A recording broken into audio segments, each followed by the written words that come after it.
সংকটকে সাধারণত আমরা একটা নেতিবাচকভাবে দেখি, কিন্তু মনোবিজ্ঞানী এরিক এরিকসন মনে করেন যে সংকটই হচ্ছে আমাদের জীবনে এগিয়ে যাওয়ার ধাপ।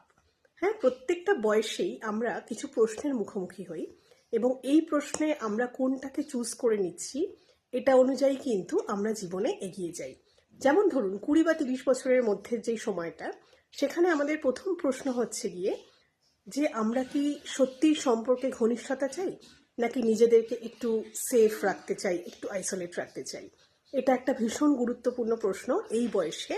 তার কারণ হচ্ছে গিয়ে যে এটার উপর ডিপেন্ড করে যে আমরা ভবিষ্যতে কতটা নিজেদেরকে ভালনারেবল হিসাবে অন্যের কাছে তুলে ধরবো, নাকি আমরা চট করে কাউকে বিশ্বাস করার আগে অনেক অনেক বেশি সতর্ক হব এবং আমরা সবসময় একটা ব্যারিয়ার রাখবো। হ্যাঁ, নিজের একেবারেতে কাছে, একেবারেতে মানে আমাকে দুর্বলতমভাবে কেউ দেখবে এই জায়গাটা আমি কাউকে দেব না।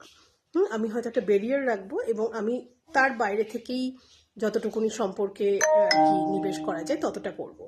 অথবা কেউ হয়তো ডিসিশন নিতে পারে যে আমি কমফোর্টেবলি নিজেকে পুরোপুরি ভালনারেবল ভাবে একে অপরের সঙ্গে আমরা তুলে ধরতে পারি এবং সম্পর্কের সেই ইন্টিমেসি, সেই ঘনিষ্ঠতাটাই আমি চাই। ঠিক আছে, এবার ধরুন 40 থেকে 50 বছরে আমাদের জীবনে একটা প্রশ্ন আসে যে আমি জীবনে কি রেখে যাচ্ছি। হ্যাঁ, আমার অস্তিত্বের মানেটা কি। হ্যাঁ, আমি আমাদের পরের প্রজন্মকে কি দিয়ে যাচ্ছি। এই ধাপটাকে এরিকসন বলেছেন জেনারেটিভিটি ভার্সেস স্ট্যাগনেশন। মানে আমি কি ভবিষ্যৎ প্রজন্মের জন্য কিছু করে যাচ্ছি, নাকি আমি স্থবির হয়ে যাচ্ছি।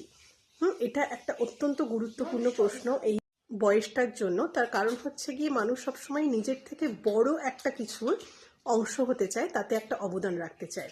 এই জন্য দেখবেন এই বয়সে সাধারণত সন্তানদেরকে প্রতিপালন অথবা ধরুন শিক্ষকতা, সমাজসেবামূলক নানান কাজে কিন্তু অনেক মানুষ জড়িয়ে যান, যাতে করে তাকে তার জীবনের একটা মানে আসে এই নিজের থেকে বড় একটা কিছুতে জড়িয়ে গিয়ে। আবার অনেকে কিন্তু এইখানটাতে একটুখানি স্ট্যাগনেটেড ফিল করেন। মনে হয় যে হ্যাঁ, আমার জীবনের অর্থ হচ্ছে গিয়ে আরও টাকা, আরও বেশি নিজের সুখ স্বাচ্ছন্দ্য। কিন্তু অনেক সময় এই সময়টাতে কিন্তু তারা একটুখানি ডিপ্রেশনে একটা ফেজে আসেন।